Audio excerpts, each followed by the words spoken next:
Saludos cordiales, su pastor Danilo Toledo Muñoz, desde la región del Maule, séptima región de Chile. Ha llegado la hora de compartir el devocional, el pancito diario de vida que tanto bien hace a nuestras almas. Hoy corresponde nuestra sección Meditación del Domingo. ¿Qué mejor que meditar en día domingo, día que la Iglesia ha destinado para alabar y bendecir el nombre del Señor Jesucristo? Acompáñeme por favor al libro de los Hechos de los Apóstoles, libro de los Hechos, capítulo 5, y vamos a ver el caso lamentable de este matrimonio compuesto por el varón llamado Ananías y su mujer llamada Safira. Hechos de los Apóstoles, capítulo 5, capítulo 5, hasta el versículo 12.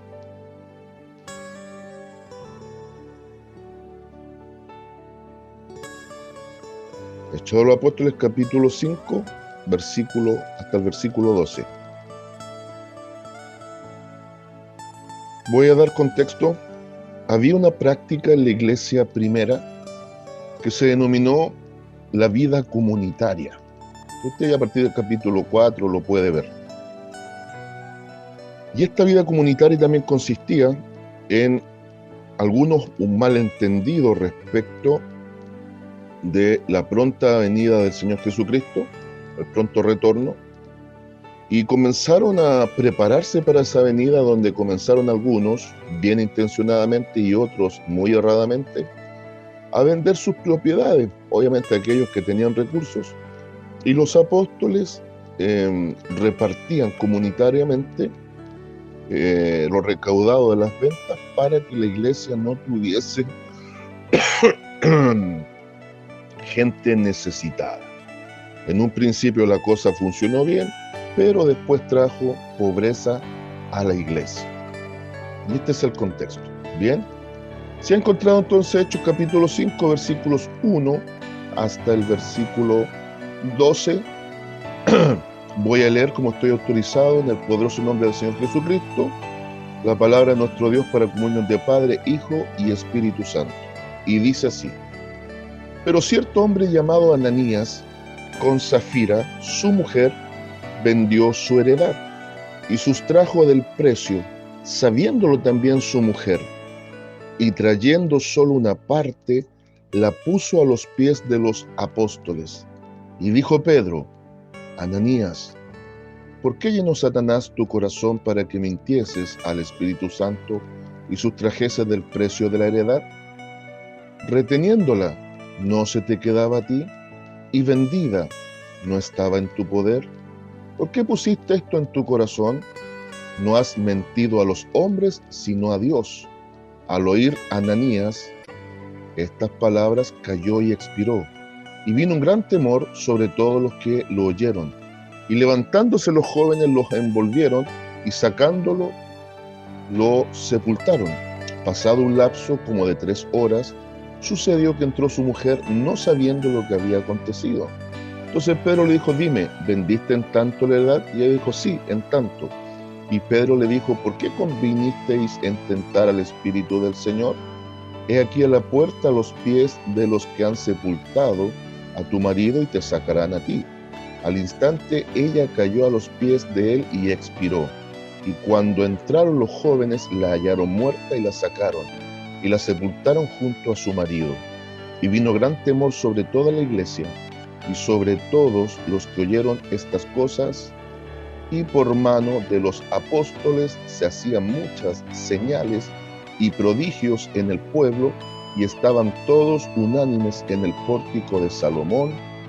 Amén. Quiero titular la meditación de hoy: un error que costó caro. Un error que costó caro. Aquí tenemos que ver dos cosas. Hubo un error que llevó a un pecado. Y ese error secuencialmente que se transforma en pecado les costó la vida a este matrimonio. Pero quiero que observemos algo para que entienda esto de la vida comunitaria, y vamos a hacer un contraste notable que aparece aquí, y el mismo libro de los Hechos lo registra. Y estoy claro que el libro de los Hechos no es netamente como para formular doctrina, pero sí podemos meditar, podemos analizar, podemos llegar a lecciones y conclusiones objetivas, dado que nos presenta un registro histórico de cómo actuó la iglesia en su tiempo inicial, cómo debemos nosotros actuar o qué no debemos hacer en este tiempo a través de este registro, si sirve. Note, bajemos o retrocedamos, como usted quiera, al capítulo 4. Capítulo 4.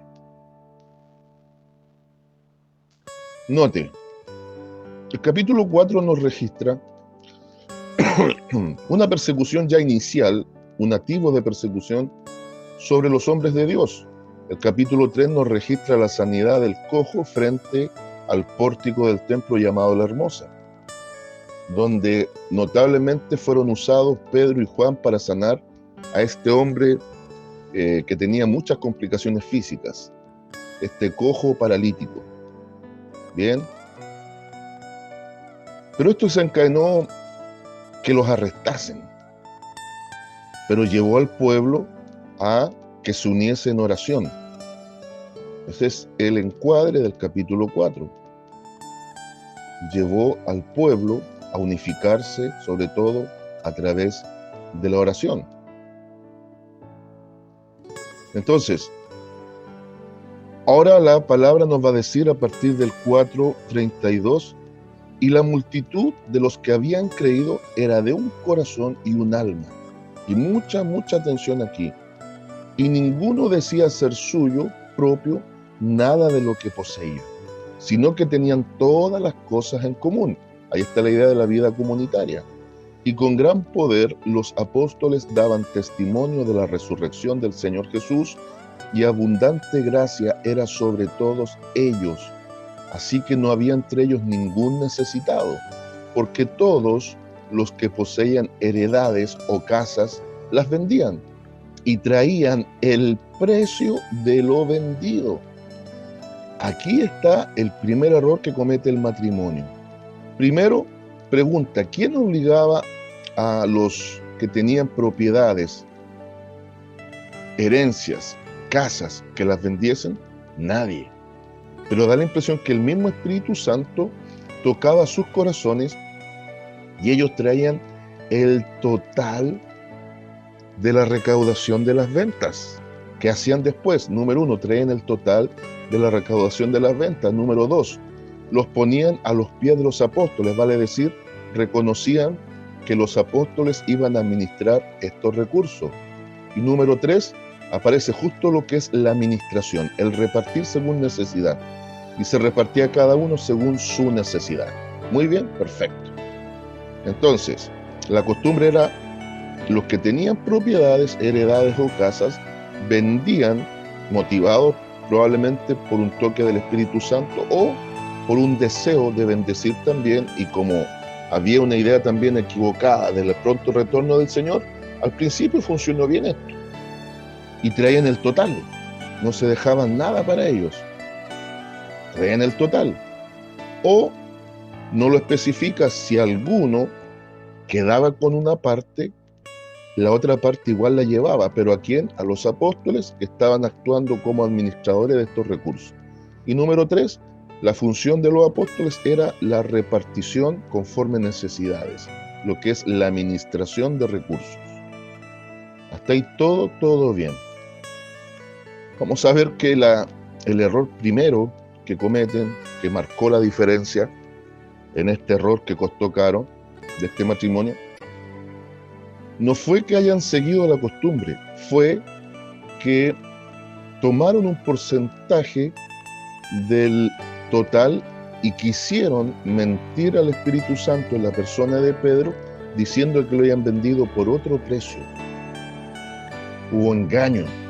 Pero ahora veamos un contraste, una comparación. Esto que se escribe aquí a través de la pluma inspirada de Lucas, ahora lo ejemplifica a partir del versículo 36. No se olvide que estamos introduciendo, estamos contextualizando y estamos en el capítulo 4 para entender lo que ocurre en el capítulo 5. Dice 4:36 de Hechos. Entonces José, a quien los apóstoles pusieron por sobrenombre Bernabé, que traducido es hijo de consolación o hijo de exhortación, hijo de consolación o hijo de exhortación, levita natural de Chipre, era un levita chiprota o chipriota. Como tenía una heredad, la vendió y trajo el precio y lo puso a los pies de los apóstoles.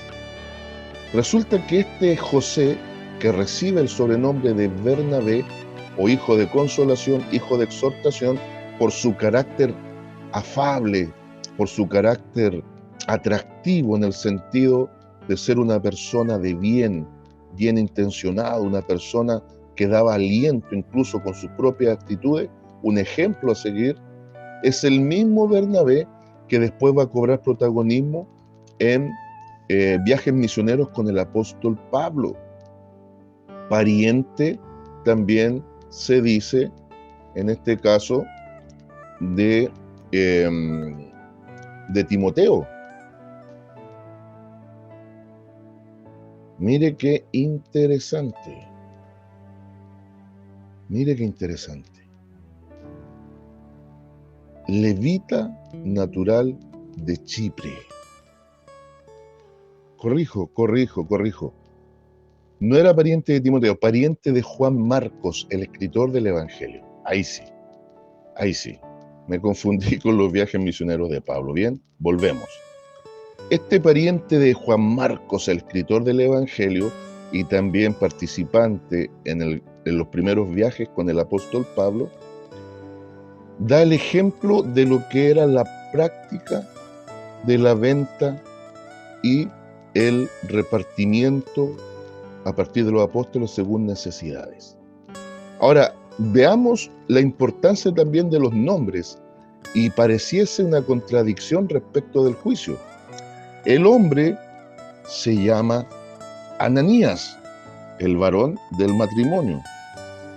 Y Ananías significa Jehová es misericordioso o Jehová ha respondido. Jehová es misericordioso o Jehová ha respondido. Sin embargo, vamos a ver la implacable ira de Dios. Es como que contradice el nombre de este varón a su propio significado en base al juicio que recibe. Dios, más que responder con misericordia a la mala acción de este varón, responde con juicio. En el caso de su mujer Safira, desde su origen en el contexto árabe y en el contexto judío, significa al menos tres cosas: proveniente del bronce, hermosa y exitosa. Quedémonos con la segunda parte, hermosa y exitosa. Pero aquí no actuó hermosamente, ni tampoco tuvo éxito. Tuvo juicio y le costó la vida. Pero proveniente del bronce me hace mucho sentido, porque siempre en Biblia el bronce implica juicio. Se nota así que en parte este matrimonio originalmente hacía honor a su nombre, porque Dios había sido propicio, Dios había sido misericordioso, porque tenían una cierta posición económica. Pero ahora sus propios nombres, en el mal accionar, tratando de engañar al Espíritu Santo en la persona de Pedro, les juega en contra. Porque el que había sido propicio y misericordioso, ahora trajo juicio. Ahí está la figura del bronce, a una acción que no fue ni tan hermosa, menos exitosa. Porque esta gente, el error grave que comete en primera instancia, miente respecto de la venta. Número 2, quieren engañar al Espíritu Santo en la persona de Pedro, por lo tanto está la idea de querer tentar al Señor. Y número 3, que también fue gravísimo lo que ellos cometen, obviamente está la idea de la mentira. Entonces, note por favor, engaño, mentira, robo incluido, porque mintieron respecto del precio, aunque era de ellos, ya se cataloga como robo prácticamente porque defraudaron. Y finalmente, todo esto prácticamente es casi querer tentar a nuestro Dios. Por eso fue tan severo el juicio. Bien escribe el apóstol Pablo, segunda a los Corintios, capítulo 9, versículos 7 y 8, incluso a partir del 6, cuando dice que cada quien, en cuanto a la ofrenda, dé como propuso en su corazón, que no quede dolor, que se haga honestamente, que no sea un peso, una carga, y adicionalmente tiene que ser un acto voluntario, hecho de manera correcta.